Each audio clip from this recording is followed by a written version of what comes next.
Well, hi and welcome back to the Healthy Metal Hippie. Today, I'm super excited to be here with my friend Scotty.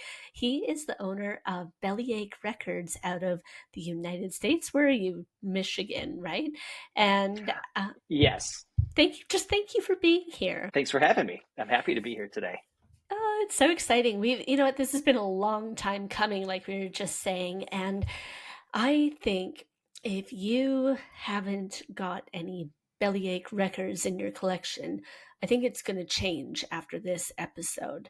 So, Scotty, would you like to tell us a little bit about Bellyache and how you got started? Sure. Well, we started the label about 18 years ago. Was it 2006? Actually, it was about 2005. My friend Michelle and I had started a candy business selling vintage style candy brands that were still around that you just didn't see anywhere, regularly in the United States. And we wanted to get this going. We actually thought it'd be like an actual candy store. And it all started with one day she sent me an email and just said, "Hey, do you sell candy at your store?" And I was working at a record store. And she said, and I was like, "Well, yeah, no, but we've actually thought about it." And she said, "Well, then if you did, we could go to this." And it was this link to this thing called the All Candy Expo in Chicago, which looked like a lot of fun. And we're like, so if we start a business, we can attend this candy expo. And that's kind of the seed of the whole thing right there. We're like, okay, well, let's do it. Then after a few, hangout sessions of like talking about this or that, let's come up with a name. And so one night I remember we came up with, we were throwing all this stuff around, and she came up with Bellyache, candy shop, which was what we were operating under. We're like, okay, great. So we created this entity, and then we were able to go to the All Candy Expo, but then we really wanted to do this. And at the time, both of us didn't have like the proper funding to open up a proper business. So while we were kind of pooling our money together, we both worked. I worked in at record stores. I played in bands. Knew a ton of people in the Detroit music scene. That was really a big thing at the time because the White Stripes had just gotten really popular. So there was a lot eyes were on Detroit, and she was working with concert promoters and with one company that eventually became Live Nation. So we pulled our resources together, and then we decided, well, let's just put out a compilation CD of Detroit bands, but let's get them to write and record candy themed or candy innuendo type songs. And that became a CD called The Sweet Sounds of Detroit Volume 1. And that was the whole kickoff. And we had a whole release show for it. We had a bunch of the bands playing. It was, the venue it was at was packed. It was a huge success right out of the gate. And then from there, we were just going to put out compilations, and these were going to help fund our candy business. And as time went on, we kept finding out that more people were interested in what we were doing with the music. And things were getting harder to do the actual candy shop. We're like, well, I don't know if we're going to be able to pull this off. So we started an online thing where we put together like gift packages that were themed with like, specific types of candy bars and, bubble gum and things like that. Very unhealthy stuff. And after a while, we were like, again, the record label, more Detroit bands were coming to us and saying, "Hey, would you be interested in putting this out for us or doing this or that?" So we started working with more bands, and we decided to shift the whole idea of doing the candy shop to we started making and producing our own candy bars that were based around the artists that we were working with. So that became, the way to, let's keep candy involved with doing music. And over the years, we worked with a number of popular bands from the area that would pack Detroit clubs, playing original music. And we did pretty well with it for quite a while, for nearly, for about like 7 or 8 years. And then at one point in time, after Michelle, she at one point we kind of like split, and it wasn't, bad or anything. It was, she was working a job and sort of like moving on. I kept the label going, and I started working with some other artists that I was shifting the focus and started working with this band Voyager 3, which I'm going to show you their new album. And then with my friend Dave, who goes by the name Slasher Dave. He's a singer in a metal band called Acid Witch from Detroit. And it started becoming more Halloween centric because his stuff is very Halloween, Yes. and I love that. Yeah, indeed. And like very horror synth, John Carpenter style type stuff. People that love John Carpenter movies and the soundtracks he would provide for his films. Dave's music is very similar, but I always know when I'm listening to Dave's stuff. It's not I would never consider it like a rip off or anything. It's definitely, if anything, if you hear the influence, it's an homage. And the Voyager 3 guys do instrumental stuff that's guitar, drum, and synth, and it's sounds like 80s soundtrack music. I really started getting into this, and that's kind of where I was putting the focus. And then at one point, being a huge Alice Cooper fan, and after Ryan Roxie rejoined Alice Cooper's band, it was like, I think I'm going to approach Roxie about doing a 7-inch for the label. See if there's something he would like to do. And I was going to talk to him. And at the time, Chuck Garrick had Alice's bass player, everyone knows from Visto Blanco. He had a band, his own thing going too. And I was going to ask him. I started talking to Ryan, and it first turned out like, hey, I do like a 7-inch, just an acoustic thing or something easy, But then it turned into like, hey, how would you like to do a 12-inch, like an EP? And then it turned into, how about an EP with 2 different versions of every song? And we're like, let's do it. And that became a thing. And, that was in 2013 that we'd started working together.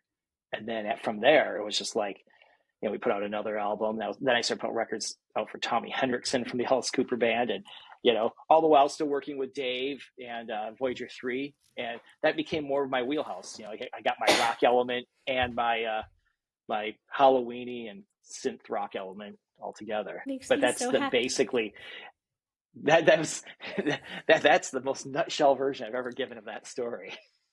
No, but I mean, that's like you sit there listening, going, oh, so cool. We met Yeah, because of Ryan Roxie, and um, absolutely. and it's funny because when when I met him, okay, I met him in Norway for that one show they Mm-hmm. did with Alice Cooper. That's when we first met. And then we've just kind of like been friends since then. So it's like 10 years for us. Yeah. And but I have that Ameriswede record, Yes. and I love it. And he signed it for me. He said, "To Ashley from Norway with love," and and it's true because that's where we met. But so it's Yeah. cool. So these kind of like strings have tied us together longer than we've actually known each Yes. other, which is it's pretty cool. Yeah. And I see you've got your Alice Cooper button on as well. It's a button, right? Or Yeah. is it a Yeah. The hoodie? one thing at first, the first thing it's the button, because the one thing I wanted to get out of the way, so nothing turns political or anything. I know you're in the UK, but we have a big election coming up next week, and I just need to, support my Alice candidate. Alice Cooper for president. Absolutely. Yes, absolutely. Yep. Yeah. No, I think you're So voting before the right anyone way. asks what side are you on, it's like, well, here we go. Alice. That's my I side. think I support Yeah. that. Yeah.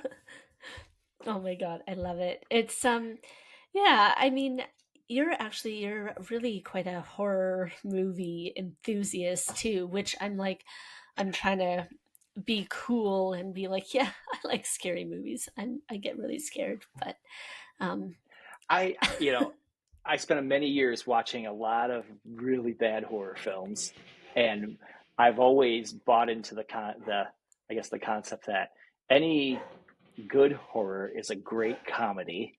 So they're ridiculous, and but yeah, and some are just genuinely terrifying too. Um, but I'd been into that for a long time, and I feel like in more recent years, I wouldn't say falling away from it, but I find myself going back and watching the stuff that I enjoyed when I was younger, because there's the really. nostalgia factor. Has There's that just played like like music. has it really influenced Bellyache and the label and everything? Nostalgia, I would say for sure, because I think you reach a point where like you want things to be exactly how you like them. Like I've always said, with every record that I put out, I would never put out something that I wouldn't buy myself. if I wouldn't purchase this, I won't make it. I won't put out something just to get a cash grab from an artist if I didn't really care for their music too much. And, and I've, it doesn't seem genuine, it's sincere. So I want everything to be exactly, like just something that I would put in my record collection. So Yeah. whenever we're doing a record and whoever's doing the graphics or doing the art, I always, want to, I'm not going to micromanage it, but I would like to have some type of influence. If I don't like it, I'll say something, and sometimes we've changed things, and it was always great to, because sometimes, you get some artists that are like, well, this is what it is. This is how it's going to be. And, I'll talk to the band and we'll say like, hey, maybe more like this is the direction that we want to present this. And we always seem to get like, instead of getting blowback, you get exactly what you want. And then everyone ends up happy because there's nothing better when the records come out. People are like, oh my God, that cover, it's great. They love it. And when I do the Slasher Dave records, he's done pretty much almost all of his artwork with the exception of 2 releases that we've done where we had a friend of ours do the artwork, and that artwork, turned out spectacular because that was the reason why we went for another guy. But Dave has even done cover art for some of the Voyager 3 records that we've released, or actually all the Voyager 3 I've released have his cover art, and it's fantastic. That's interesting. So being aside from being like a great musician, he's also a fantastic, artist and designer. And we've never butted heads over anything regarding the artwork that was going on to anything of his or of Voyager 3's, or even another artist if he was doing something for. And if I chimed in on it, we're like, oh, this is cool. Dude, yeah, we're on the same page. And that's one thing I love working with him. And same with when I've worked with Ryan, I don't think there's ever been a time we had like a big disagreement about something. It's always been like, I trust you, you trust me. This is what we're going to do. And everyone's always happy in the end. Yeah. Do you have the Imagine Your Reality record that we put out for Ryan? I do have it. And I was hoping you would. Do you have a copy of that with you? Because I do. Okay, good. Because it's very This is a sold out record. Yeah. So when we put out this record, this is Imagine Your Reality by Ryan Roxy. Yeah. He wanted to do 4 different covers. He says, I want to do something similar to like Alice did when we put out the Eyes of Alice Cooper album, where it was the same cover, but they just changed the color of Alice's eyes for each cover. And there was 4 different covers. And I said, doing 4 different LP jackets would be really expensive. It would look cool. But I have I think a more fun idea. And I was explaining to him, we need to do a record with a die cut window. And he's like, what's that? And I was like drawing up all these really like remedial sketches, like, oh, so it'd be like this, blah, blah, blah, blah. So, but this is what it turned out to be. So we have the same back cover on every record, a nice shot by Kyler Clark, Alice Cooper's assistant, an ace photographer. And the front is this die cut window, and we can have this. You get all 4 covers that he wanted to do with this one. So what we did was we put in 2 double-sided like lithographs that you can flip around, and you get each cover. And so whichever one you have facing out is your Roxy Reality. And inside here we have our friend Vic Chalfant did the inner sleeve. So this was always the hidden 5th cover, but it actually for a short period of time became one of the front covers when we did a purple vinyl pressing. Right. So when we did the record, whatever image was facing out, whichever background, you got that color vinyl. So if it had this image, it was on white vinyl.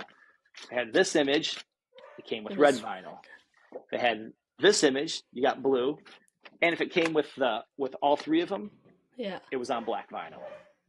And at the time, we also made sure that everybody got a signed poster inside. We did a download code and a CD copy, like a pressed disc. So you got all formats basically, aside from cassette, Yeah. in this record, and it appeased everyone because whether or not they were going to play the record, because I seem to get a lot of people that buy records that don't actually play them. They just like to have the jackets and the records and frame them or get them signed. Yeah. And we made sure that everybody like could buy it all in one package, even though we did do a CD version of the album that came out on Bellyache Records and it was distributed through Cargo in the UK. Right. So people were able to buy just a physical CD if they didn't want to have the whole vinyl package. But this was probably one of the more elaborate packages that we had done, because you got everything with it. Yeah. Now I see record labels not even including download codes anymore because everything's streaming. So, you can Exactly. just pull But it up anywhere. I like the download code still, and I find that a lot of Sure. things that you get on like Bandcamp and things like that they'll either just here's your automatic download or you'll get the code with it. Yeah. And I still think Right. that's Right. very cool to do because even if it's like Yeah. might be on streaming, but I want the files, I want something, right? Sure. And, and I completely get behind that as well because being a purveyor of physical media, I still want to have it saved in some capacity because I think we've seen even with movies, you'd buy a Blu-ray and it'd come with, your code and you download it. It's like, okay, great. You have it. So then after a while you're like, oh, well, it's streaming on this service or that service. I've noticed things going away, like disappearing. Yeah. I've had music from artists that I've liked that suddenly disappeared from, like, I use Apple Music and it's gone. And it's like, oh, something must have changed with the licensing or something, but now you don't have it. So I still like the download code. We had not been putting them in our last few releases, mainly because the return on them has been a little bit light. Right. But there's always somebody every time we put out a record that says, is there actually a download code for this? And sometimes I'll just, if it's if they're really adamant, like I only listen to vinyl, I don't stream anything, I'll still make the tracks available to them. Yeah. No, and that's really nice that you do So that. they at least have some, version of that. I just love how things look on vinyl. I love the jackets. You hear it from everybody. I love having something you can hold and feel. Like whenever you see artists talking about their new album, especially big artists, and they're excited to see it on vinyl, it is cool because if they grew up in a time where they went to a record store or anywhere that sold records, a department store, they would they want to see like what they remember when they were younger, and then taking it home and dropping the needle and actually listening to the record because it's a lot of work skipping around. It is. And you know what? I was Yeah. thinking about that too. One of the biggest things that, putting these elaborate sleeves and everything together, I'm sure that you remember those times too, where you got that Yes. record you were after as a kid. And there is something so indescribable about bringing that piece of plastic, whether it's even in just the CD or if it's a record or whatever, but you sit down, maybe you put your headphones on or you drop the needle on your nice big system and and you sit there and you look at the liner notes and you examine and memorize everything that's gone into it, and you're just like, this is a masterpiece, not just in the music, Absolutely. but every other piece that goes into it. It's an experience. And I was thinking, like Alice, okay, since obviously we're both Alice lovers, then it's like Yes. some of those original ones, like holy shit, they put a lot of very interesting pieces together in it, right? Like Definitely. That's like there was the company that they worked with back then was called Pacific Eye and Ear, and they were incredible with what they've made out of some of those records with the pop-up school desk, the $1 Billion Babies wallet, oversized wallet, the Muscle Love coming in, the grease-stained carton from the inside had the front that opened up and revealed the whole, like the lobby of the asylum that the album is based around, with a little door that you can open, and there's Alice in there, and it was actually on the inner sleeve of the record. They did so much cool stuff, and on an independent label or independent level, it's very expensive to try to pull things like that off. But every now and then, you just like when we did Imagine Your Reality, the whole thing was with a different Ryan shot wearing a different outfit, a different vibe for each one. It was like your own Roxy reality. So whichever one you Yeah. like, that's one, or whatever one you're feeling that week. Like when I play records, I have a little stand that says now playing, and Yeah. it's on top of one of my speakers, and it's like whatever the vibe is, you put that, you face that out. So it's really cool to be able to make the stuff that's from how you do remember it. I remember being young when like when The Empire Strikes Back came out, Right. and my dad bought us like he bought the soundtrack to the film. Mm. And at that time I was 8 years old, and I remember opening up the gatefold, and there was a booklet in there with shots from the movie, and like the shots are whatever whoever decided this is what the picture we're going to use, and they weren't even none the pictures weren't even of like promo shots that you'd see everywhere else, so they were very distinct. And we got that just before the movie came out. So looking at all those pictures, it was like, what's this going to be? Because we loved Star Wars. But aside from looking at all the photos over and over again, I'm reading all the names of the people that were in the London Symphony Orchestra too, because I Yes. don't know what it was like, when you're a kid, and especially in 1980, you're thinking, it's like, well, it's like, you hear people say this all the time. There was no internet. It's like you got all your information from TV, radio, and magazines, and Hmm. books and records. So you're sitting there reading all the names, and it's always weird when you just randomly remember some person that worked as a engineering assistant or something like that to the orchestra or the recording. Yeah, it's I funny loved all because that stuff. I still read all that when I get a record. yeah, oh, and that's good. See, and I think I do read it, but not, I don't read it in the same, that kind of studious kind of way that I used to. And Yeah. I was thinking about I think I was talking about this with David too, and we were talking about like I don't remember really often track names, even if I've listened to the album over and over. Where I used to be like, track number one is this, and two is this, and this, and this is 3 minutes Yeah. and Yeah. 54 seconds long, and there's a 2.5 second split, or this song fades into, you know what I mean? And now, Right. and I think because if I'm on the go, I'm streaming, right? And have Mm-hmm. sitting in my room to listen to music like on CDs or on vinyl, it's an experience now, and it's like that special carved Yeah. away time. But now I'm like, you know what, new bands and things like that, I'm like, I don't know any of their names, and it's kind of Don't know the name of, embarrassing. their songs. Exactly. I'm Well, like, I yeah. know this song. I, I could I, sing every word, but sometimes I don't know right. who's in the band. I don't know, I couldn't even tell you what they look like some of the time. So it's really embarrassing. I don't think I should admit Right. that, but it happens Well, though. it's, there's, but we live in a time now where with streaming that there's so many artists that just release their stuff as streaming. And you're it's almost like you're being inundated constantly with new stuff, different stuff, even old stuff, like, oh, I've never heard this before, what is this? It's like constant information. I think it's kind of easy to not remember song titles. And occasionally people will send me like a YouTube link to like a band, like, hey, you ever heard this song? And it's like some video of a band from LA from like 1986, and it's cool and underground, kind of punky, kind of hard rock, and you're like, this is amazing. Yeah. And then I'm thinking, and I remember, like, I'll look at stuff like this in the morning, and by mid afternoon, I'm like, what was that again? I can't Yeah. know. Maybe that's I, just I coming with think I age. I don't liked know. it.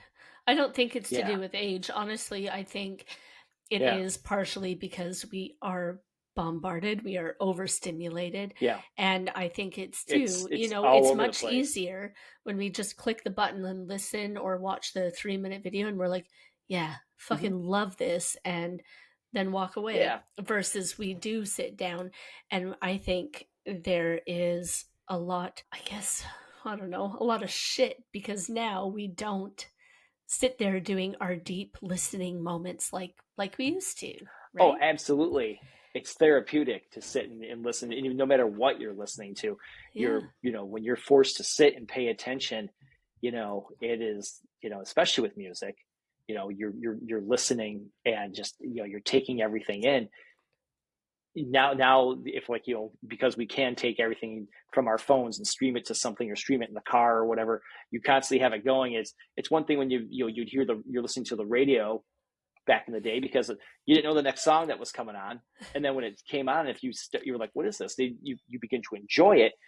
um it's a completely different experience.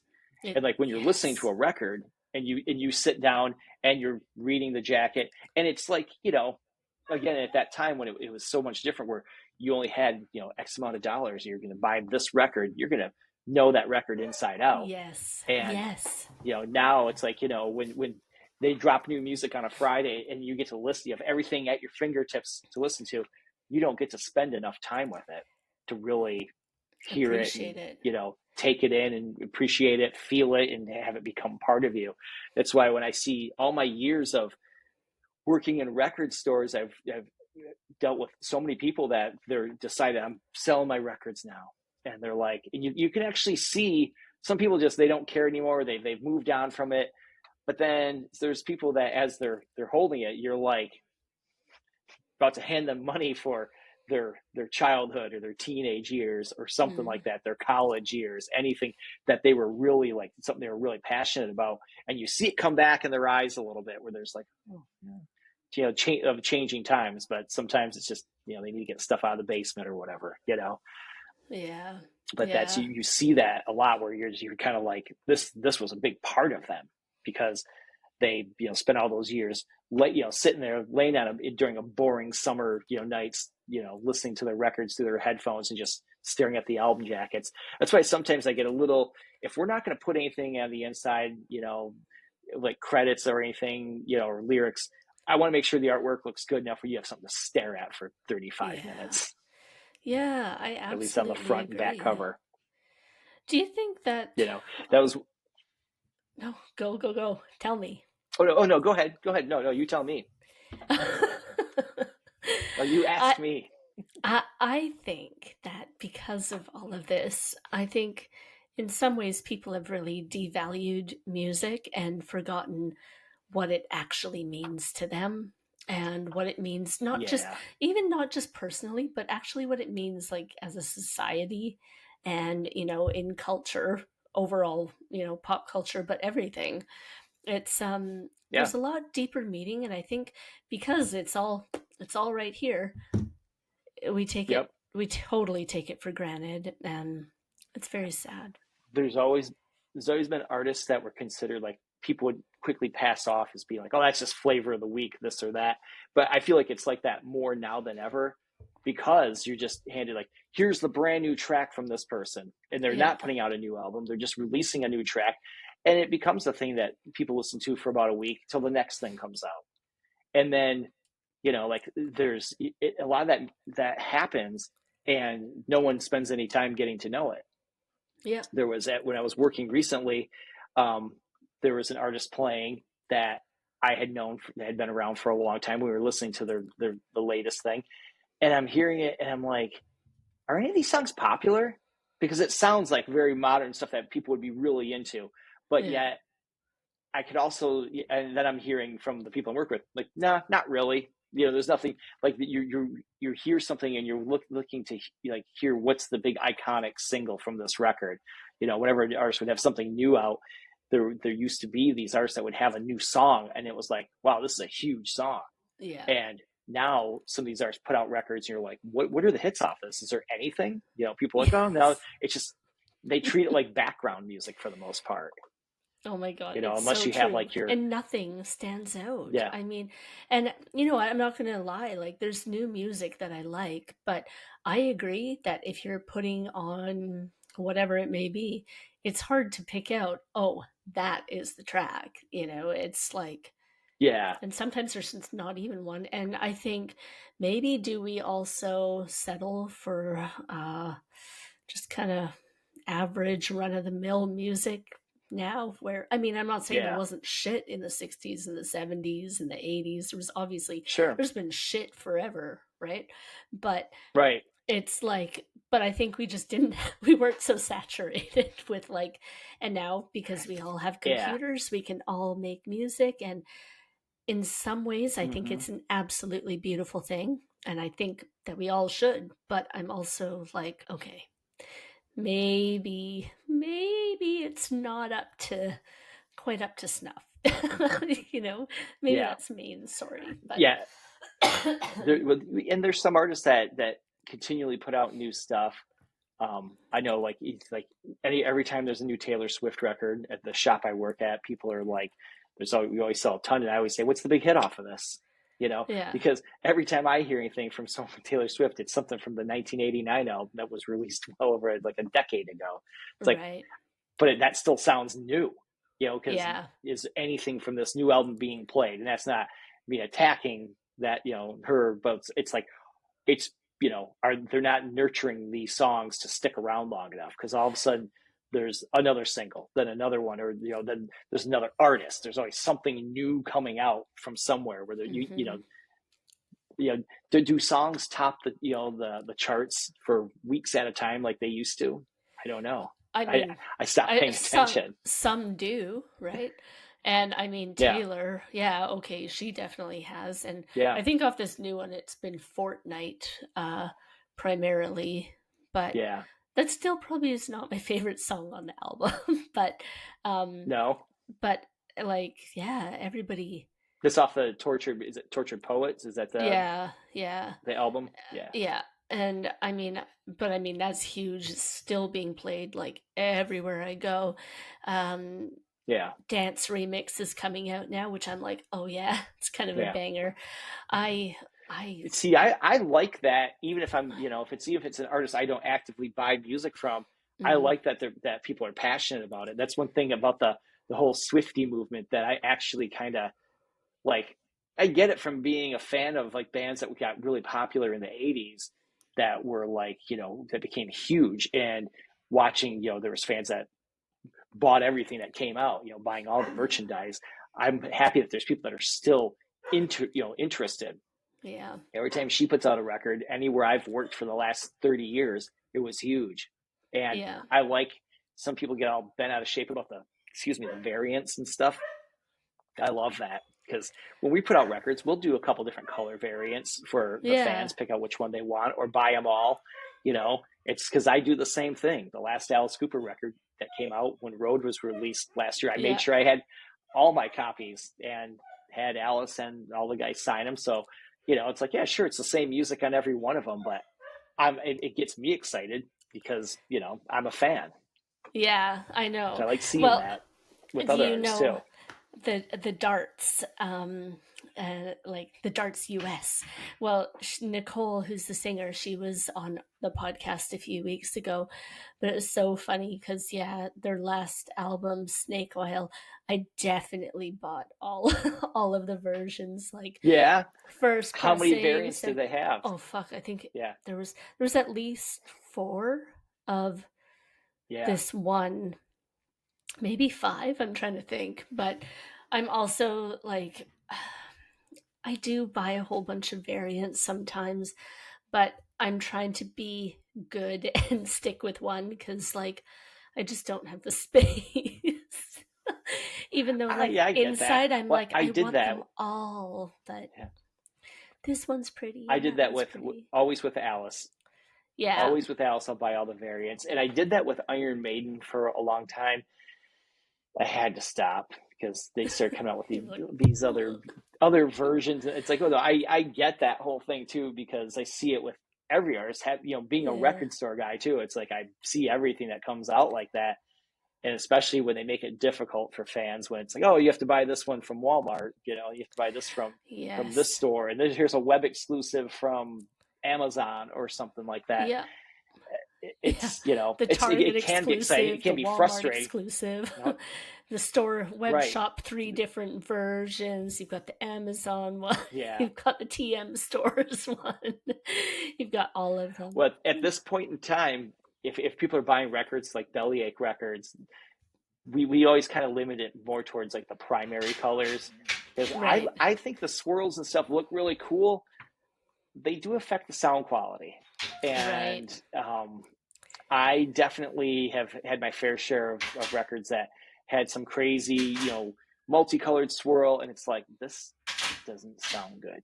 And to Yeah. be honest, like as a label owner, black is the best sounding. I mean, there is virgin vinyl that's clear. Not the There's two different types of clear vinyl. There's the clear vinyl and there's virgin vinyl.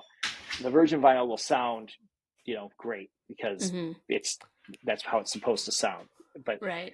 there's certain colors, glow in the dark, horrendous. Anytime I get something, I'm like, oh man, it's glow in the dark. That's cool, but You're like, cool, it doesn't but sound good. no. I'm actually listening to this thing. And I like a Yeah. lot of soundtracks, like film scores and soundtracks. And when they reissue these things and they come out like that, you're like, oh man, it's not quiet parts in this score, and it's gonna sound like crap. Yeah. You And know then what, it the does. cool one that I just, well, not just, but that we got were one of the Blood records, the new Judas Priest. They had the holographic one. Oh yeah, And oh my yes, God, it's so freaking cool. You can just look at it, you're like, wow, it's so pretty. yeah. The Slayer did that, and then I remember Jack White did one a few years ago when I was managing another shop, and they they were liquid filled records, and they hid the records at a shop that doesn't exist anymore in Detroit on the east side, and fans had to kind of know about it, went in there looking for it, and they um they were blown away. People were like, "Wow, you can move this around. There's liquid inside." And I think Waxworks did that too with one of the Friday the 13th sound reissues. They Oh, put, I think it was a blood filled record, and they just put like a red liquid in there, and I think that's what the Slayer one was too. Was probably blood filled. there's one that it's not just come out from the Saltburn movie. And it's, I don't Yeah. know if you saw Saltburn, but it's not filled with blood. No. Yeah. No, Salt. it's, no. No, have you seen it? Have you seen the Something movie? else. Yeah. I haven't seen it. No. Oh, okay. It's No. filled with But cum, okay, so apparently. yeah, I had a feeling it was going to be something that was a bodily fluid, Yeah. and you got about really like four choices, I think, Yeah. right? Yeah, When it comes to bodily exactly. fluids. Yeah. So it was, and I gotta be Whose did they honest, use? and it's not real. Come on. Of course not. I know that. But oh my God. They, but you look at it, and you need to watch the movie now because honestly, I'm traumatized by it. So yeah, Yeah, yeah. So you'll enjoy that part. I'll check it out. Yeah, Mm. The point yeah. is, I it's used to like, watch horror movies on the regular, and then once I drifted off a little bit, every now and then when I get a recommendation like that, it's like, okay, yeah, I'll check that out. And then I'm like, what did I just watch? it's, I I've never mean, been like that before.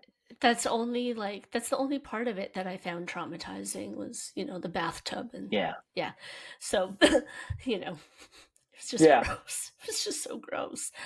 But and I mean, if you've seen it and you're listening to this, you definitely know what I'm talking about because everybody is like, all right, that's what happened in the movie. Don't remember the rest of it, yeah. but so Well, creepy. I'm glad that they were able to tie in some sort of, promotional, do like a tie-in with Exactly. a record. I think, and I don't know, I think it was like super limited, like, I don't know, say 300 of them or something, but everybody Yeah, wants them.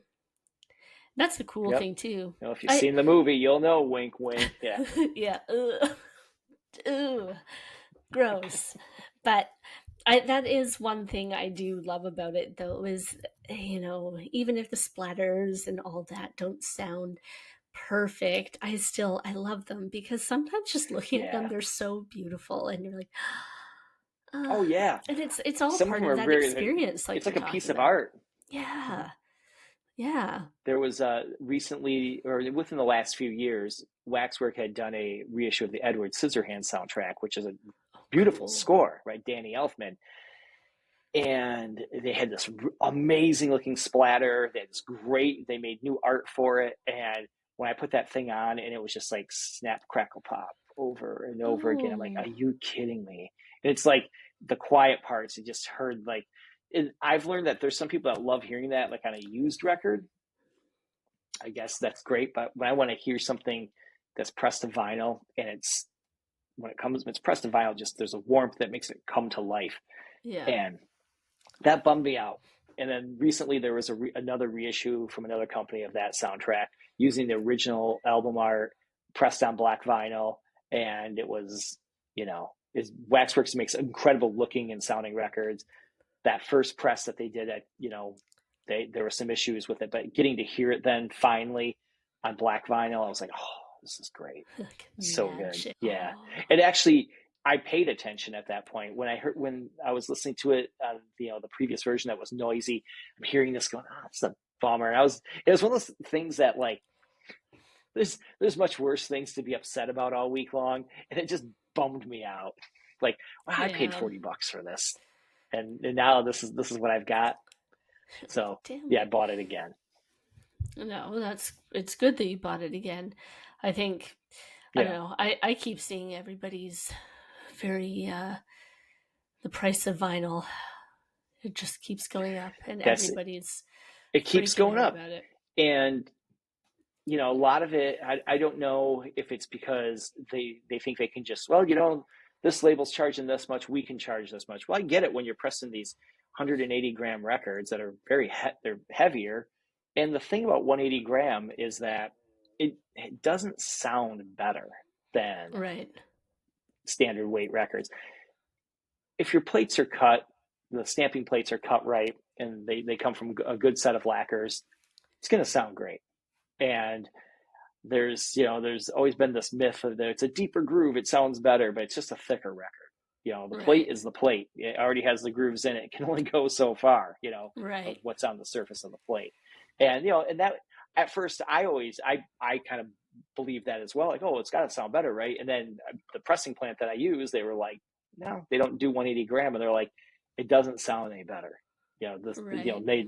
I had learned that from all the years of standing there while they pressed records, and they're telling me like, no, this is how it is, and Yeah. I believe that makes complete sense to me. So Yes, it they said, yeah, does. 180 gram is a marketing scam. Kind of So, like and vegan, but gluten-free water. you know, It's like, right? Yeah, exactly.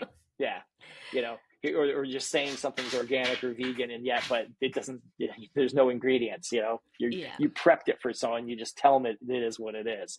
Yeah. So, I wish we could only.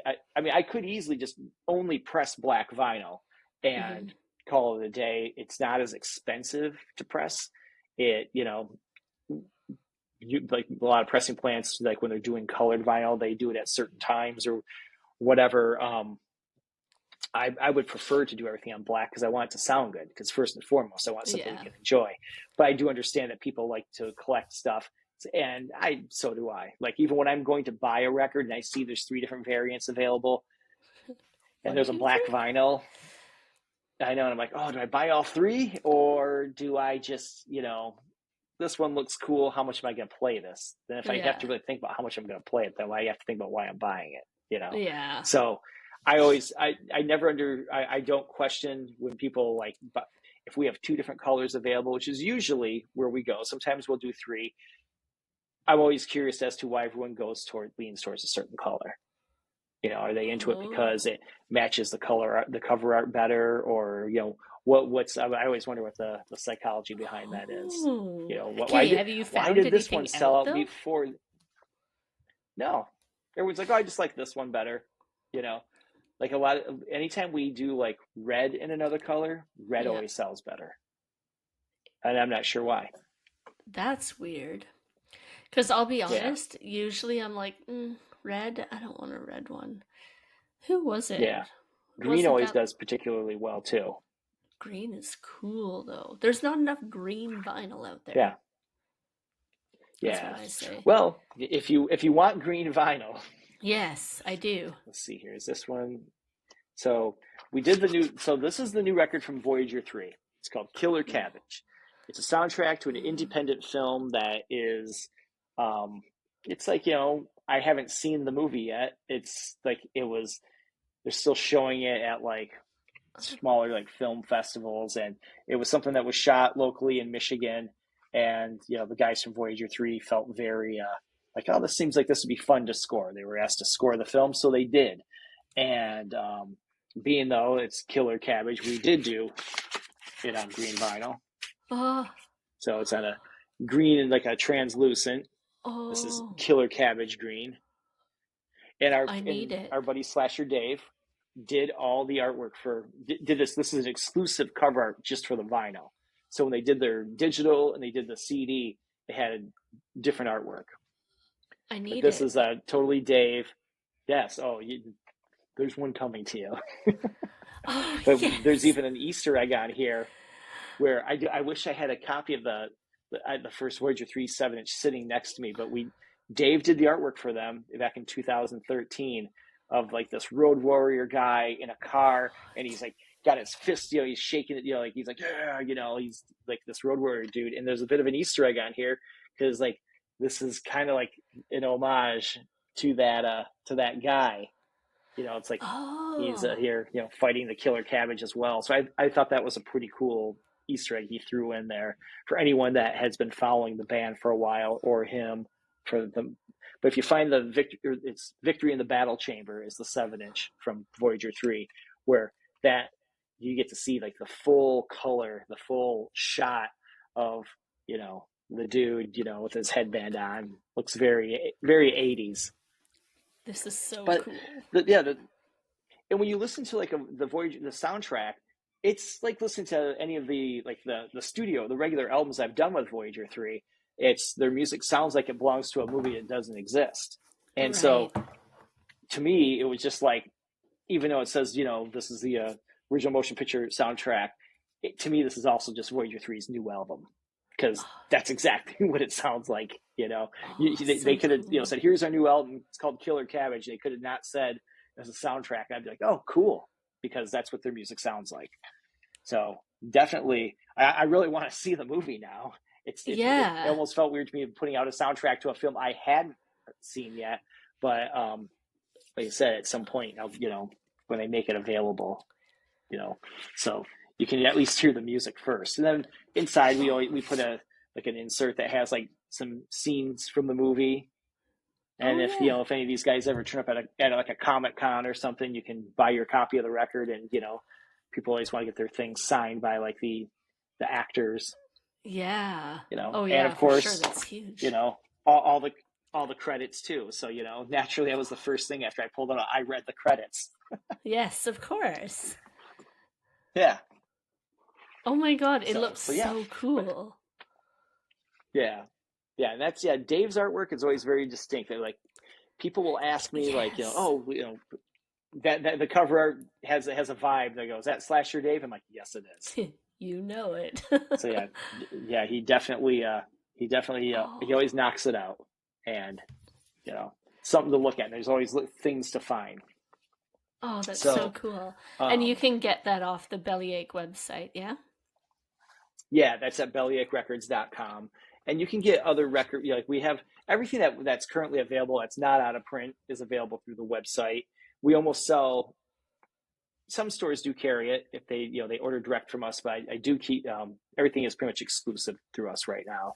Yeah. And so you can find that record, and it's available like the green vinyl if you is available through this web store. We do have it on red vinyl as well. Oh, And this one we've made available to retailers if they oh, want to order it. cool. It looks like That's the candy. blood soaked cabbage. It does. It does. Oh, it does Yeah. look like candy. That's the maybe you need to Record's bring good enough to back eat. like candy records because I'd Yeah. be like Well, that's what like Jolly at Ranchers. one point Slasher Dave did a really cool vinyl banner for us for when we set up at shows, and it looks Yeah. like a giant candy bar wrapper with like this beast's belly, and it does say, and as at the end where the wrapper is being opened up, there's a record popping out, and the tagline says, "Records so good you'll want to eat them." So Oh. you know, if anyone wants to taste one, they can let me know. I don't like destroying records. No. No. That's why we gotta make candy records so they can actually eat them. So But they let's do, in they this one. look beautiful. Here's another one. This is Slasher Dave's The Devil Sessions.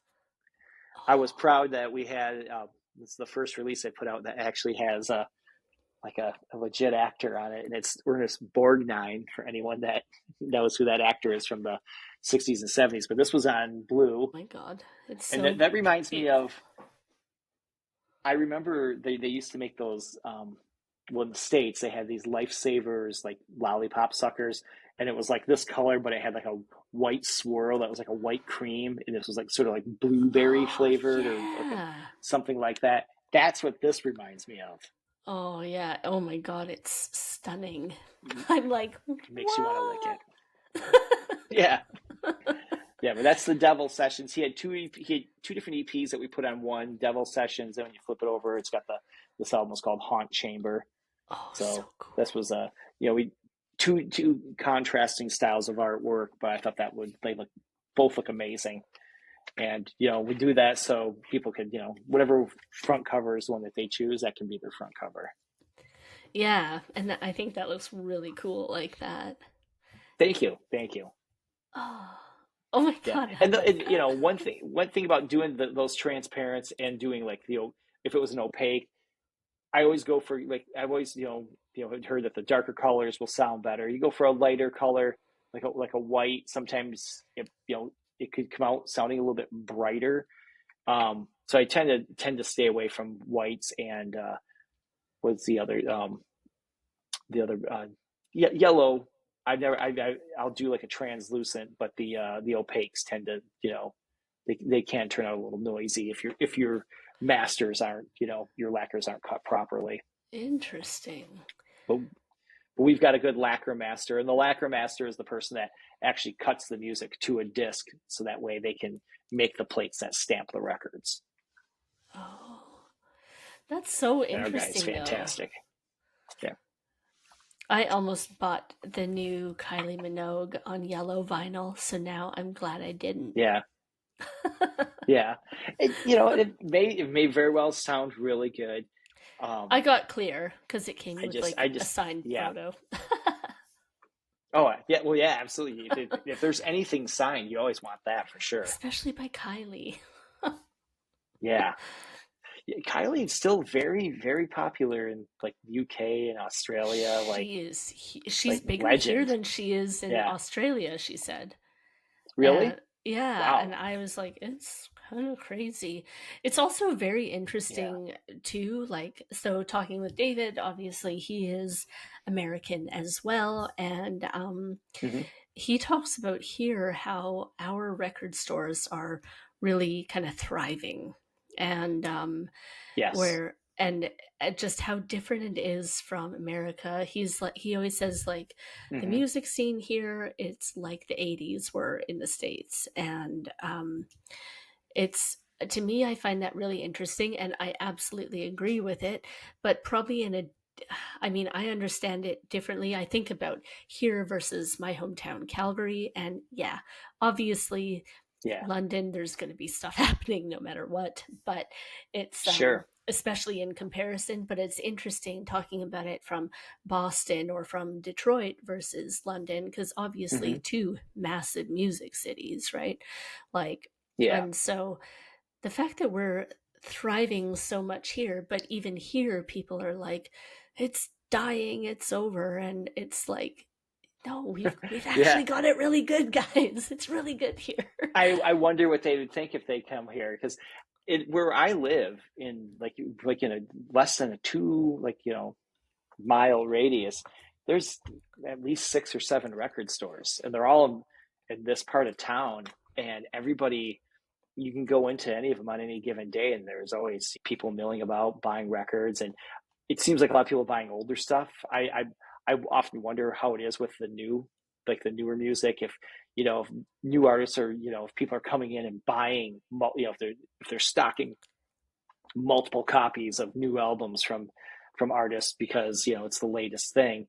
Um, but it always seems to me that I rarely walk into record stores around here that are like ghost towns or anything like that. It's always thriving, as you say. It's That's busy. really good. So, but I always hear that from people that go to the UK and then go travel Europe. They're like, "Oh, the record stores are awesome," which they find so much cool stuff. And I, I know part of that is just different, different, I don't want to say markets, but different areas where some artists were, more popular in different Yeah. countries as opposed to, here, and finding some things over there is like people are like, wow, I couldn't buy everything because, it would have cost, I'd have to get another suitcase or something. Yeah. It's and I mean it's true. Yeah, you'll find a lot of like, well, people from all over the world coming into the shops and trying to, well, and truly loading their suitcases, dropping 400 or 500 Yeah. more pounds because they're like, where I'm from, we can't Yeah. buy this stuff, and it's like, Sure. holy, and it makes you realize just how lucky you are to be surrounded by so many great music stores, independents and chains and everything Yeah. else here. It's just like it's mind blowing.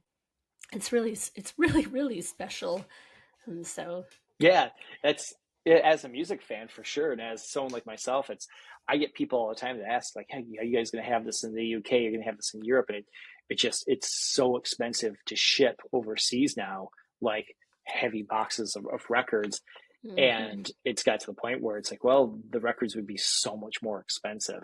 That was always the thing, is that the import copies were always so expensive, and it was because of the shipping costs. And now that shipping is at an all-time high, that Mhm. I remember when I could ship a record to somebody overseas for 10, 11, 12 US dollars, and Ooh, now it's well over like 20, $22, and to yeah, the point where as we were talking about how records were getting more expensive, we decided that with our records, we still can sell them for between 20 and $25 mhm. US, which is pretty good for a single It's LP very these good. days. Yeah, And like the new Voyager 3, we put a 21.99 tag price on it. yeah, So we figured, let's try to keep the price low so people everywhere can afford to order it, because we unfortunately can't get a discount on the shipping. We got it as low as we can get it. yeah, And when it costs 21, $22 to ship the record alone, it's like I always feel bad that people that live outside of the US have to pay so much more to get it. yeah. And I've seen some labels say, oh, we lowered our shipping price, but then the actual price of their vinyl like Goes went way up. up. You're like, oh Yeah, yeah, I I see mean, the game you're playing. that's it too. People will be like free shipping, but it's worked into the $40. cost. Like Right, that's exactly. It's $40, but yeah, you get free shipping. it's but and That this might is that it. you know But you know what? Sometimes I hate saying it, but sometimes people are like, "Yeah, that's totally awesome." But and it's I mean it's fine, but it's like, you know, I don't know. And there are a lot more costs just with producing it than I think people even realize yeah, anyway, right? Because it's like, yeah, so and what? that's You like definitely you just push this record, it's made, and that's the end of it. And it's like, okay, no. right. There's so No, much there's a more. lot of costs that go into it, especially when you like artists like that are signed to like labels where they. One fortunate thing with what I've done throughout the years is most of the artists have just brought me their music. And, Hmm. and we've almost treated it somewhat like a licensing deal. Like, okay, well, we're going to Right. make you the best record that we can make you. Um, I've worked with artists that have tried to factor in their studio time, paying a producer, paying a manager, paying a booking agent, all the stuff. They try to recoup it somehow out of their record sales. And it's like, that's when you see $30-$40 records and Yeah. the artist making no money because they're Yeah. paying everybody else with that product. And now that it is a little bit more expensive to make records, I can see why they would charge so much, but at the same time, people can't, if they can't afford it, they're not going to buy it. Yeah. Exactly. So And it's I kind of mean, a that's, double-edged sword. yeah. No, and I agree. I don't know what the sweet spot is, too, because it's the value that we place on it ourselves, right? I Yeah. see, I'm usually happy to pay like 35 pounds for a record, but that's still a lot, right? It's Yeah, yeah, it is. like, you know, when I see one that is like 21 pounds, I'm like, what? This is a bargain, Yeah, you know? And yeah, so it's, and I think probably that 27 mark is like kind of the sweet spot here. Um, sure. but yeah, I see stuff that comes out and it's 50 pounds, and you're like, whoa, that's an expensive record. Yeah, And there's nothing special I about it. see. I see Excuse that me. on a weekly basis. You know, I order the records and do all the vinyl for a shop that I work at called Rock City Music Company. And when I'm pre-ordering everything and I see the list price of a record being $49.99, I'm like, I don't know if we were going to order this, because I can see people just picking up and going, no thanks, something they really want. And then there's nothing more disappointing. Well, I guess there's plenty of things more disappointing, but it's very disappointing to have someone walk up to the counter and go, here, I want it, so I guess I'll pay for it. And that's the attitude. And you're like, that Yeah. sucks. You're buying music. You buy And you should music be like, to uplift yes. you and to enjoy you. Yeah. And then there's people who are like, yeah, whatever. Some people don't buy a lot of records, and they, if it's an artist they love, they're like, oh yeah, yeah, no problem, whatever. You know, Yeah. And that's it they're too. cool. They will be cool with it. Yeah. And so it's, I guess maybe that's the good thing is there's all kinds of buyers, right? There's the ones that are Yeah. like, yeah, whatever, I got it. And then there's Right. the ones that are like, maybe I'll wait till it's discounted and, you know, Exactly. Pick and choose. Hey, when's your Black Friday sale? yeah. Black Friday. Will this one be in it? Great. Right.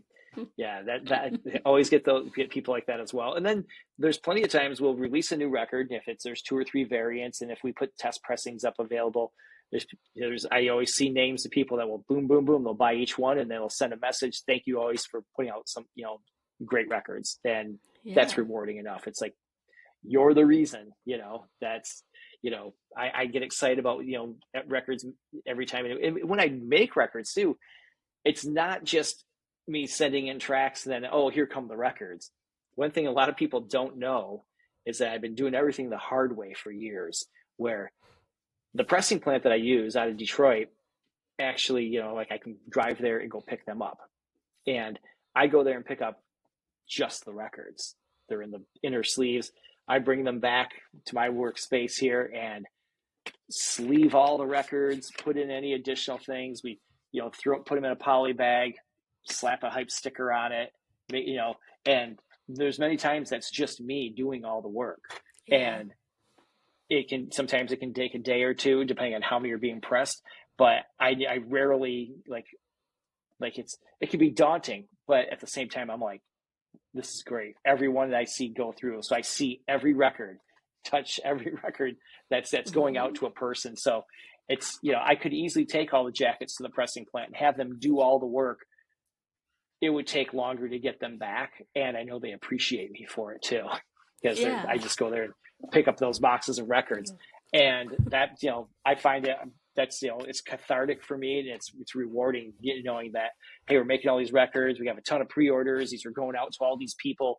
And, I thank you for buying my product. And then here's, your reward is enjoy the music. I think that is it's one thing that makes you very, very special, Scotty, is over all these years you have not been warped about, you know, oh, I'm just in it for the money. You're there for the love of Yeah. Yeah, music. certainly not. And that's, Yeah. that's what I think that's what people want to see. And, I think it can be very easy to lose your way, right? And be like, oh, it's all Absolutely. about the Yeah. money. But you haven't. You're here for the love. Yeah, And thank you. that's what Yeah, thank you for I, recognizing that. Yeah. to me, that's what makes long term success, though. It's, you got to Yeah, love it first, right? absolutely.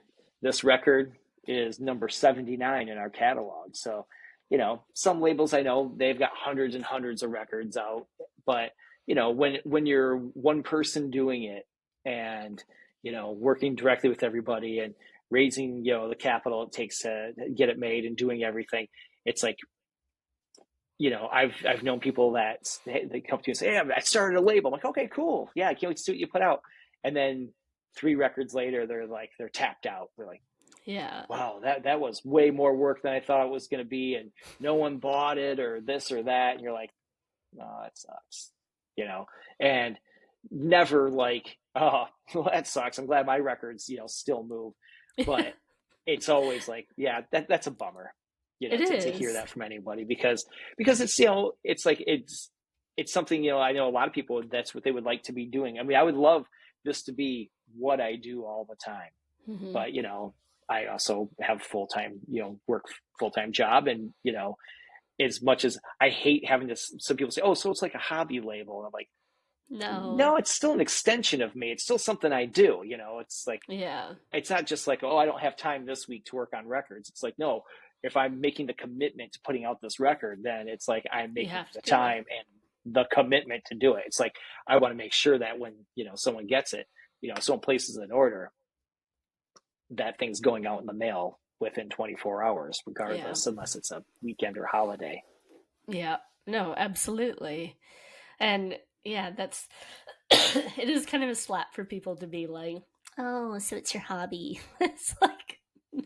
Yeah, yeah, that's God, it. I hate that people I've had say a few that to people you. recently that are like, "Oh, I always thought that was like what you did." I'm like, "Oh, well, thank you. I'm glad it looks that way, but I wish it was." But it's, running, it's not like it's, you know not like, something you just pick up every, like I said, every couple of weeks and start doing. It's like, well, no, this is still an everyday thing for me, and it has been Yeah. since we started it, Yeah. regardless. No, exactly. It's, I don't know. And well, I wanted to have my heavy metal hippie music just be a label. And Yeah, after I thought about it and I was like, no, you know what? Like, I don't want to do it. And I mean, sure, inside I'm like, yes, that would be great. But actually, what I want to do and what I am doing is more so helping people build strategy around their music and how to actually move forward absolutely. and management and things like that.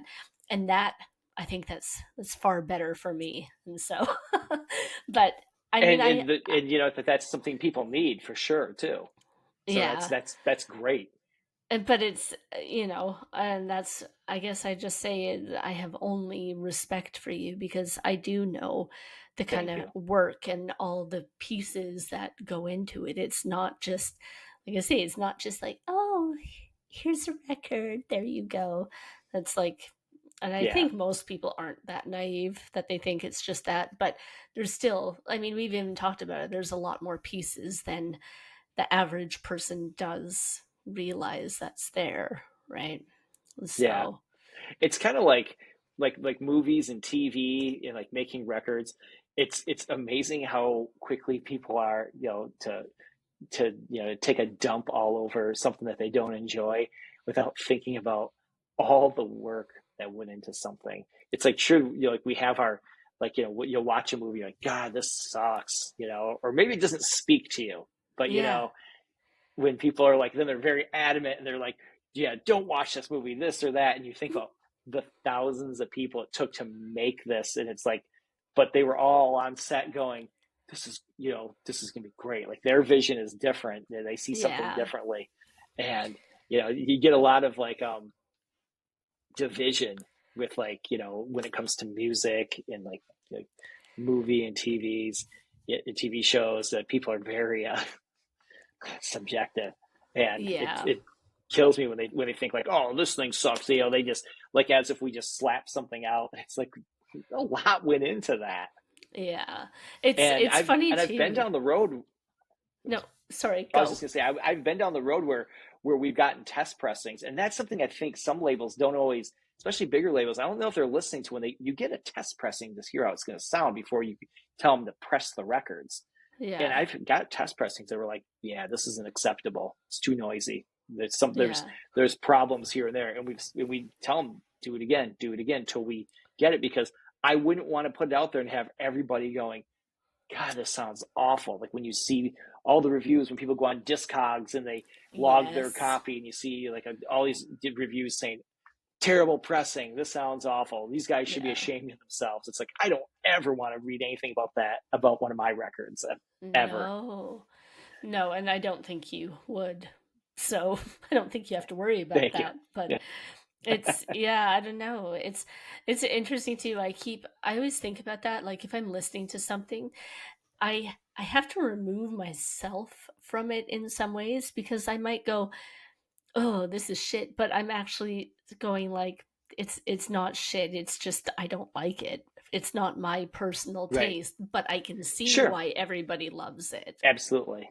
And I think you have to separate yourself from things in that way. And there's a difference between like, okay, yeah, really bad pressing, something that's been truly just slapped together, not much quality control. That's a little bit different, right? But that still Yeah. doesn't Yeah. even mean that, you know, say the actual song or whatever is bad either. So it's all just like Yeah. people need to Absolutely. calm down. Right. I know.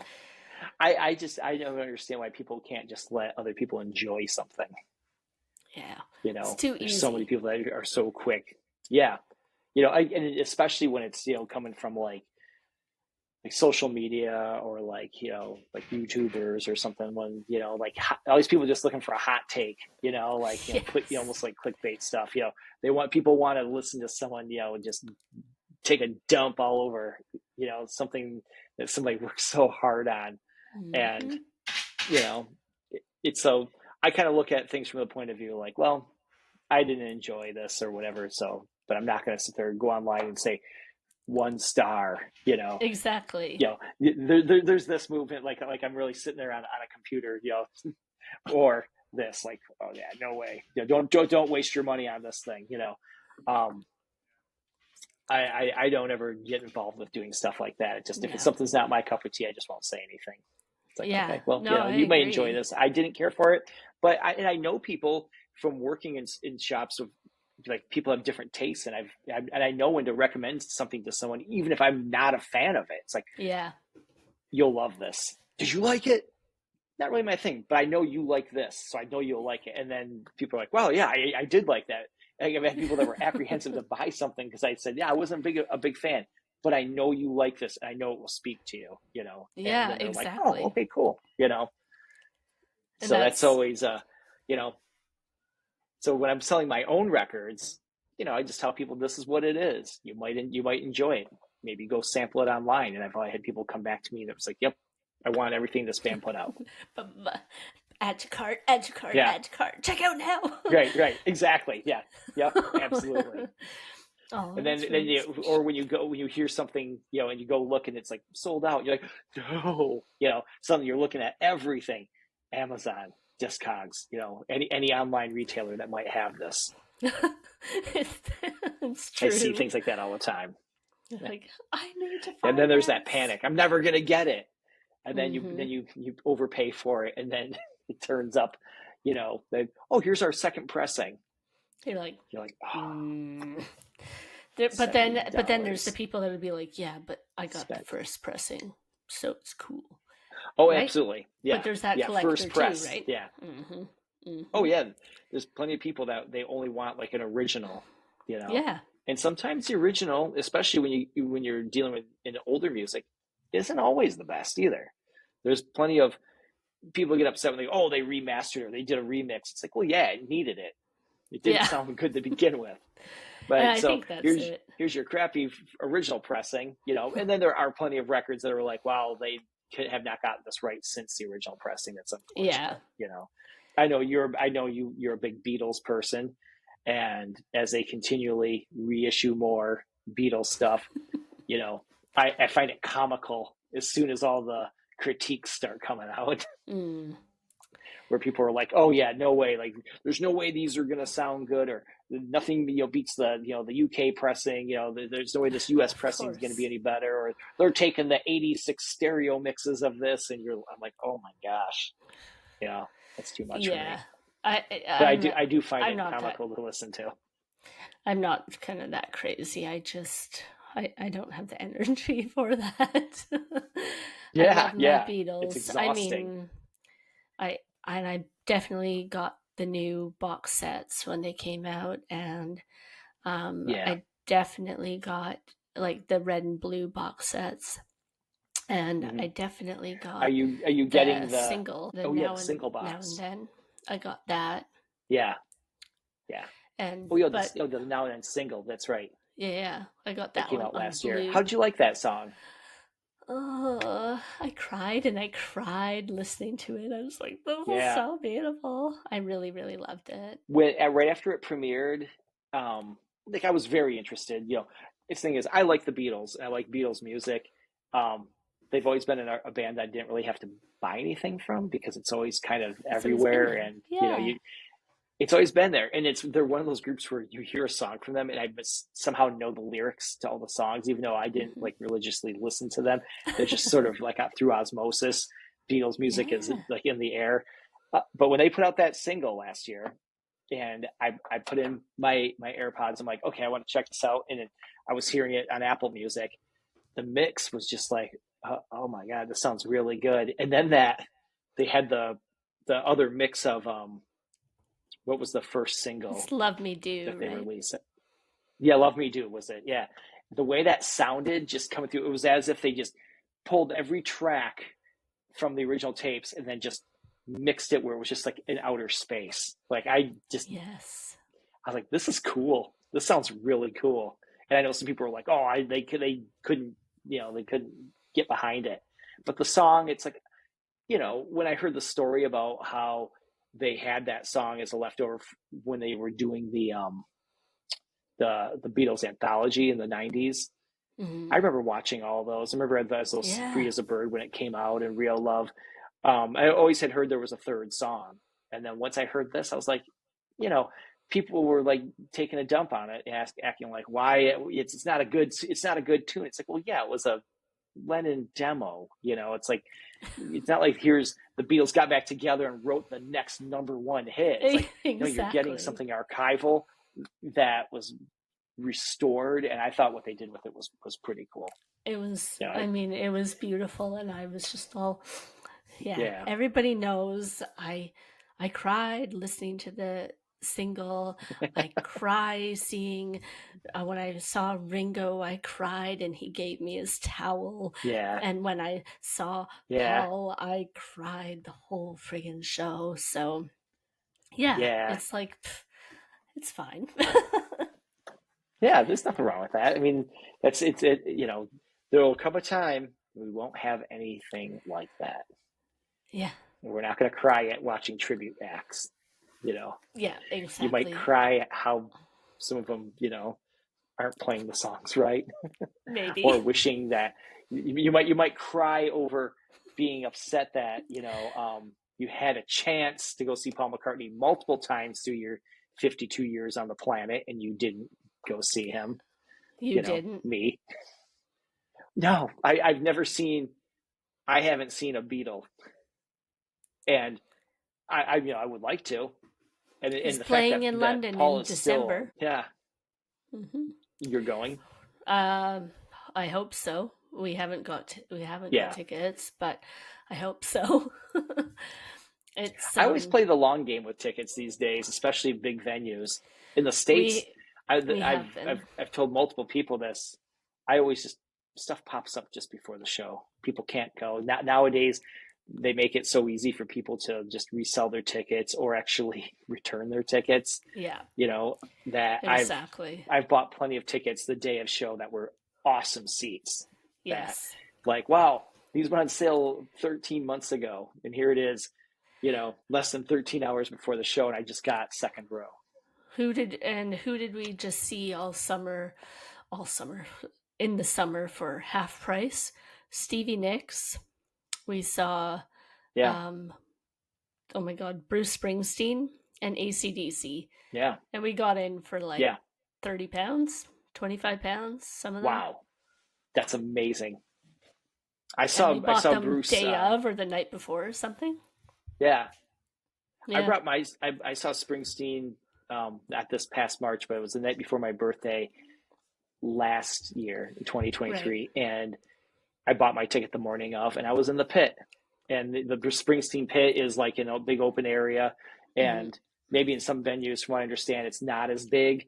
But in Detroit, it was a you can move around. I mean, there was plenty of Right. people crammed right up to the barricade, but I was able to move all around, and there was many times I was right, really like on his catwalk. I was right in front of He's him, like, and it thanks, was great. Daddy. Yeah, and I'm looking at the rest of the rest of the venue is just jam packed all the way around, Yeah. and it was great being in a spot where I wasn't crammed in with people, because as I get older, it's like I don't like that, general admission shows. It's not always, you're like, oh man, standing. Not that I I know. need to sit down. I like having my space. Yes. Oh It's my more God. about that than Jeez. I can stand on my feet for 5, 6 hours at a long show. I can't, but I can't do it whenever I'm shoulder to shoulder with people. It's painful. And I don't know, this is Yeah. it too. I used to be very much, yes, I want to get to the front, but I mean, I'm older now and I Yeah. just don't want to, you know. It I depends just on the want to be artist for there. me. I want to be there and I want to just experience it. And like there was one show that was Alice and Rob Zombie, and I almost died Yeah. because people crushed me at Rob Zombie, and I was all yeah, right at the front for Hmm. Alice, and everything was great. And then he came on, and then everybody squished me, and then I was kind of going under, and I truthfully I couldn't breathe. It would have been, I think, one of those situations where like truly somebody dies, and they security pulled me out like this. I don't even know how they did it, Hmm. but they did, and I was like, yeah, I'm good. Thank you. 100%. I had that exact thing happen to me. And I went to go see the Ramones, and this was in 1992, and they were playing with it was the Ramones and Social Distortion were the opening band. And during Social Distortion, people were, there was a pit going in this venue from not very big but so when they got done, we moved down to the floor, and I was trying to get to the front for the Ramones. I wanted to see them right front and center. Yeah. And as I got like closer, I was about maybe a person away. And then when they came on, they always opened up with, they're always playing overhead the theme from The Good, Bad, and the Ugly. Right. And as that's playing, it's really the tension is building. And then as soon as it drops out and you hear, and at the time it was after Dee Dee Ramone was out of the band and they had CJ Ramone, he Yeah. brought energy to that band that hadn't been there for a while. And he, like, you also, you hear him 1, 2, 3, 4, and then as soon as they kicked into the song Durango 95, that crowd suddenly got like this much taller than me. And I remember just like, oh my gosh. And it was like moving so fast. And I'm still trying to get to the front. I'm like, there's still like one or two people in front of me. And at that point, some guys like his Doc Martin got caught onto my pants, and it started pulling me down. And Oh I started going down, and no. I'm hanging onto his leather jacket, and I'm like, oh my god, oh my god! And then there's people just like stage diving. I got people coming around me left and right, and so I'm pulling myself up, and You're this guy can killing see me. that I can't breathe, so I'm pulling myself up on his jacket, and he lifts me up, and as he pushes me over, all the security like grabbed me, and I fell between the barricade and the stage. And then as I looked up, Oh. I could see Joey Ramone looking down at me. And he was tall to begin with, but he looked like he was 10 feet tall. And he's looking down, and CJ Ramone was looking down at me too, and he was smiling. And at the time, I think he had braces.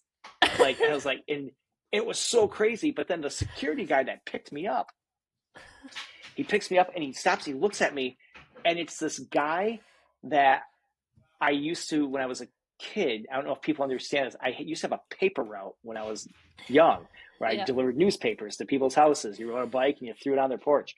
And he was from the town I was originally from. But he worked down in Detroit at this, at this venue. But I was from about 2 hours north. He saw me and he went, "Oh my gosh." And he said, "You okay?" And I was like a little bloody. And he let me stand like right between the barricade and the stage, right by the PA. And I'm like watching the Ramones at that point, and it was so awesome. And I'm like, this was great. And then all of a sudden I felt this super sharp pain in my leg.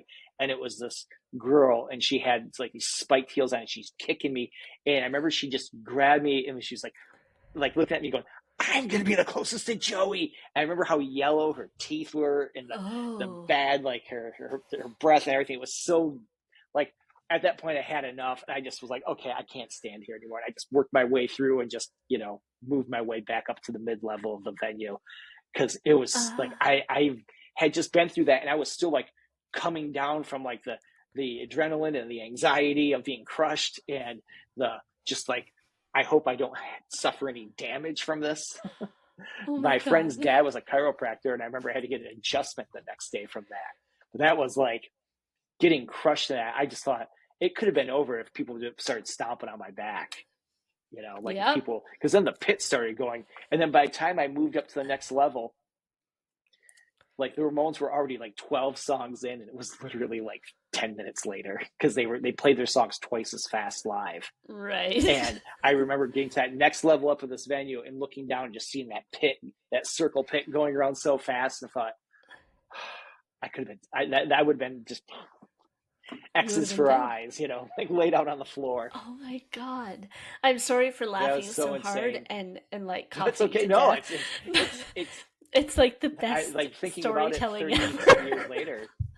So it's like I reached a point where things in my life that were once like, I would have been like, oh man, like telling it like it was so scary, or like being ashamed of it. Now I just can look back on it and laugh. Like I was like getting my ass handed to me It at that was show. And I terrifying look at it though. now and it's like, yeah, it totally was. But it's like, it's kind of funny too, you know? It is. But I I mean, guess it's not unless funny it when you ended. truly see somebody get hurt at a show, No. especially when it's like, I love the Ramones so much, and I was like so excited to see them. And it was, The, every time I saw them, it was amazing. I never got to But see yeah, them. I But vowed never to get into a pit again during one of their yeah. shows. Or any Yeah. show like that. Anytime I'm at a show, that's what always drives me nuts. I see this occasion in Detroit where a pit breaks out at the most unassuming show, and I can't remember what It's like tour it Barry was, but Manilow. I've seen Alice. Yeah, I've seen Alice, 135 times. Yeah, 134, 135. And Shit. one of those shows, I can't remember which one it was, but it was the first time I ever saw stage diving at an Alice Cooper show.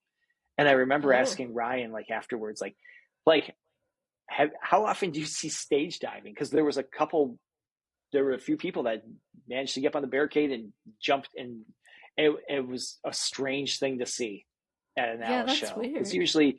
usually it's at a venue where it's seated, but this one didn't have seats, and it was general admission on the floor. So yeah, there was a few people that were probably not there actually to see Alice, but that were there just because it was a concert, like a rock show. Yeah. And yeah, that was one of those things where I somewhere in my phone, I remember taking pictures of like, this is surreal, like someone crowd surfing at a Cooper show. That is weird. I think it was actually, that might have been like the Louder Than Life festival. It was Alice and Oh. Kiss and Rob Zombie, and Oh. that was the one. I saw that down in Kentucky about 2 years ago. But Yeah, that would that was I could interesting just to understand see more there, random but people still. crowd surfing. Yeah, at a Yeah. festival. Yeah, but funny to see, because it's like, I can imagine being on the stage, and not like, that's something you don't see that often. People actually crowd surfing, but an old stereotype of concerts in general. Yeah. People crowd surfing, which I would usually see, and you've gone to your share of punk rock shows, so that's Yeah, something yeah. you're not, it's not unfamiliar to you. But No. yeah, and same here. For as many I have seen, I would see like, I just don't associate that with those artists. Yeah. Oh, well, I just saw the Sex Pistols, I don't know, a month ago with Frank Yeah, Carter singing for them. And oh my God, he is wild. And I think he's like the coolest person ever now. But he was like climbing the walls at the venue and then shoo, dove into the crowd. And I was like, yeah, please really. don't die, please don't die. And he's like, thanks for catching me. And, but he never missed a beat. And I'm like, how did you do that? Yeah, Like, like I'm not joking. He fell at least 8 feet into this sea of people, and Oh he my was gosh. singing as he jumped. He's like blah blah blah blah blah blah blah blah, and I'm like, I don't even know how you did it. And it was the coolest thing ever. And Yeah. I was like, that is so punk rock, and I love it. Yeah. He made a pit How just many for the people were? ladies, and it was so Yeah. cool. It was I Yeah. don't know, what is that venue, about 3,500 people, I think. Yeah. I'm curious, like, and so in who was all in that lineup of the Sex Pistols? Oh god. Was it like Steve Jones, and Yeah. did they have like Glenn Yep. Matlock or anyone Yep. like that? Yep. Yep. Yep. Yep. And yeah, they were both there, and it was just, yeah, it was just so cool. I think if you look, I Yeah. posted some videos of it, I think, but it was just, Yeah. yeah, it was absolutely amazing. And I don't know, I love the feeling of a concert, though. I talk about it a lot, like Hmm. on some of my socials and my newsletters, but like, you find a new life when you go to a show, and Yeah. you're energized, you're inspired, you're motivated. There's like everything good about it, and it, it's something. Oh God, it's just, it's so special, and that's everything that I love about music, and the passion and the whatever that comes with it. It's just, it's like the best feeling ever. Yeah, it totally is. That's, there's been so many times I've seen so many shows throughout the years, and so many times that I had just passed on going to something at the last minute. Like I've got a few friends that know me well, that I will say I'm going to something for, months on end, and it'll get down to an hour before leaving, and I will be like, nah, I'm not going.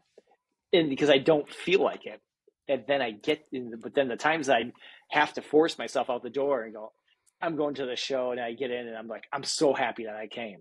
Because it's Yeah, every time it's like, oh, it's like if it's a band I used to see frequently and I hadn't seen in a while, it's like, oh, it's so good to see again. And just like, I'll look around and see other people that are older fans too, and that hadn't seen an artist in a while, and you can almost see it in their face. They're like, I'm so happy I came to this because there's nothing else I like anymore, or something like that. And there's tons of yes, stuff that I like. I just don't have time to go to everything.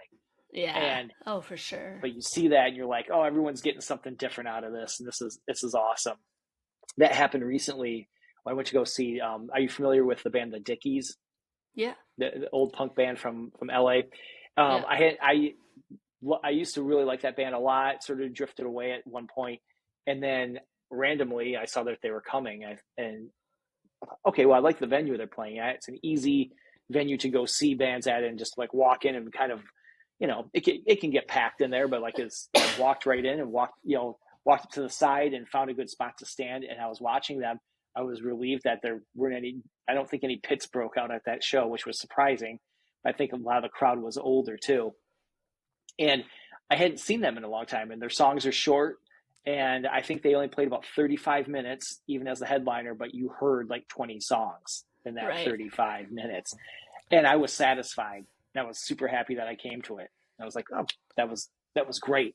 It was so good, and I left in a great mood Yeah, after like kind of dreading, like, oh, maybe I'll stay home, But I was so happy that I did, and it was one of those things that mentally it just gives you that, like, ah, you know. I started thinking back to all the other times I saw them and some of the danger I experienced at one of their other shows. That it was, it's crazy that now you just show up and you're like, oh, cool, I don't have to worry about things I saw at some of the other shows, some of the other venues that were scarier, and 30 years ago. right.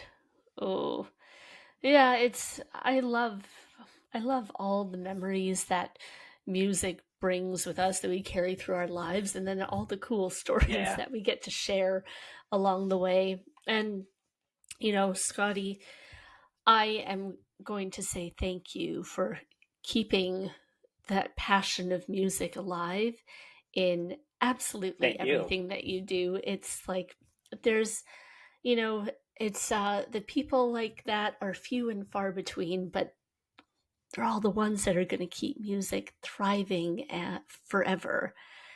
And so Thank you. Yeah, to, I appreciate that. today I think we'll have to wrap it up. We're probably going to have to do a part Mhm. two of this episode. And Sure. I want to know, so if people want to find you, where is the best place to get in touch with you? The best place is always Instagram. Um, that's whether you go to Bellyache Records Instagram, or if you go to my personal, which is just Scotty Hagen at Instagram. Those are both like the easiest. But if people are interested in checking out the record label, bellyacherecords.com is where you can buy any of the records that we've released that are still readily available. Um, but yeah, I'm also on Facebook and kind of not on. I mean, I still have an ex Twitter account, but not as active on there as I used to be. Right. I don't Oh, really have anything controversial to say yeah, I know. to I be don't on go on there. there I, anymore. I Instagram is my preferred method of social media, but I still have Facebook pages for the label and for myself on Facebook as well. Yeah, okay. And I guess if you have one piece of advice for people that are thinking about starting a label or something like that, what would it be? Stick with it. You know, there's a lot of challenges. But I always tell people just try to stick with it because you know all there's so always unforeseen hurdles, but you in the end you end up making something that you absolutely love.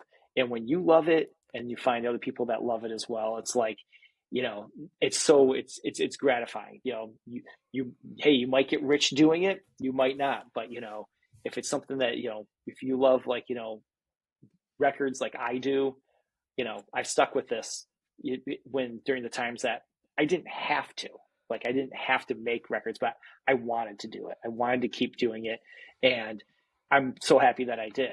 Like when I look at my record collection and I have a whole section of the stuff. I always keep a copy or two for myself of everything I've put out. And I see that that's always inspiration to me. That like, oh, this is cool. I did this. I think about like, oh, if ever like something ever happened to all my records, I just would want to make sure nothing happened to the records that that I made, the ones that I put out, because I feel like that's just like it's getting close to 20 years of doing it. And I look at it like, I keep looking this way because I'm looking at my Bellyache records that are my collection over on a shelf.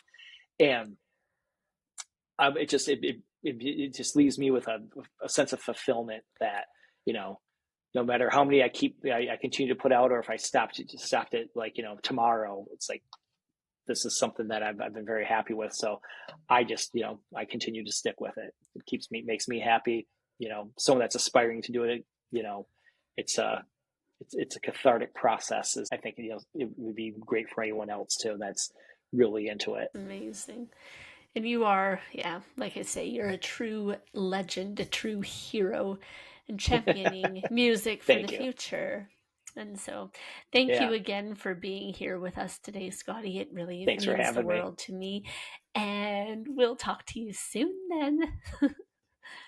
Thank you. Thanks. Bye.